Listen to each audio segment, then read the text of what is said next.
Say something, Butterball!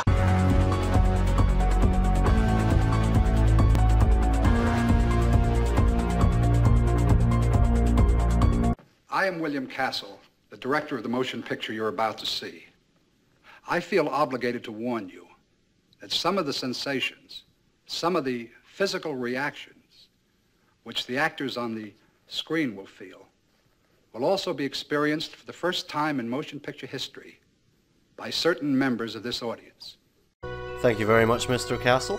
Hello everyone, and welcome to day 15 of Terrorthon. Today's subject is the man who was just speaking, the late great William Castle. His movies might not be remembered very much these days, but some of his gimmicks back in the day were legendary. He was pretty much a horror host and a spook show all rolled into one, all brought to the big screen. He was an absolute character, and I think you'll find him quite interesting. His career can be traced all the way back to when he was just 13 years old.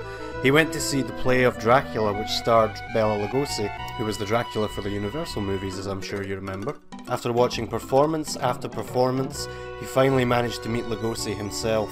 This was just the connection Mr. Castle needed, and before he knew it, he was the assistant stage manager for the company tour of the Dracula play. Somehow this also led to him obtaining Orson Welles' telephone number, the legendary actor. The French. Mr. Castle had always wanted to direct movies of his own, and he got that opportunity after meeting Orson when he was put in connection with the German actress Ellen Schwanicke. When Ms. Schwanicke received a letter from Nazi Germany inviting her to do a Munich performance in Germany, Mr. Castle seized the opportunity and set in motion his first of very many publicity stunts for his movies. He gave Ms. Schwanicke the lead role in a play that he hadn't even written yet, and then sent to the newspapers a telegram he had apparently sent denying the request. So Ms. Schwanicke became the girl who said no to Hitler. And then Mr. Castle also secretly vandalised the theatre that the play was supposedly going to play at, and painted swastikas on the outside. And it worked. The play sold out due to the publicity stunt, and this set the precedent for the rest of Mr. Castle's career. After gaining a reputation at Columbia Pictures for being a director who could work under budget and on time, he began directing his very own feature films. And this is where the legend of William Castle truly begins. Every horror movie that he ever released had massive publicity stunts. For example, we have House on Haunted Hill, which was apparently filmed in Emergo. And what happened during the screenings of these movies is a skeleton would be dangled on wires above the audience to give them a fright. And then we also had The Tingler.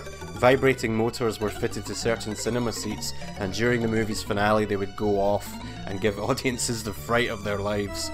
And we also had 13 Ghosts filmed in Illusiono, where viewers were given 3D glasses, where if they looked through the red lens they would see ghosts, and if they wanted to hide from them they could look through the blue and the ghosts would disappear.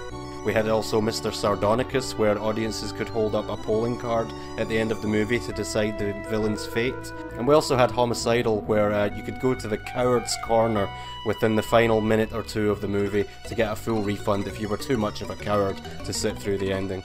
There are even more examples, but of course these stunts were expensive, fitting these theatres with all these gizmos, but it didn't matter. Mr. Castle had cemented himself in horror movie history by this point for these gimmicks, inspiring a whole generation of filmmakers.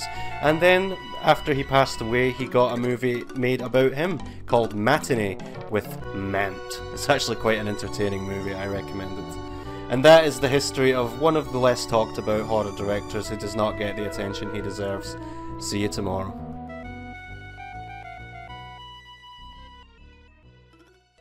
The French.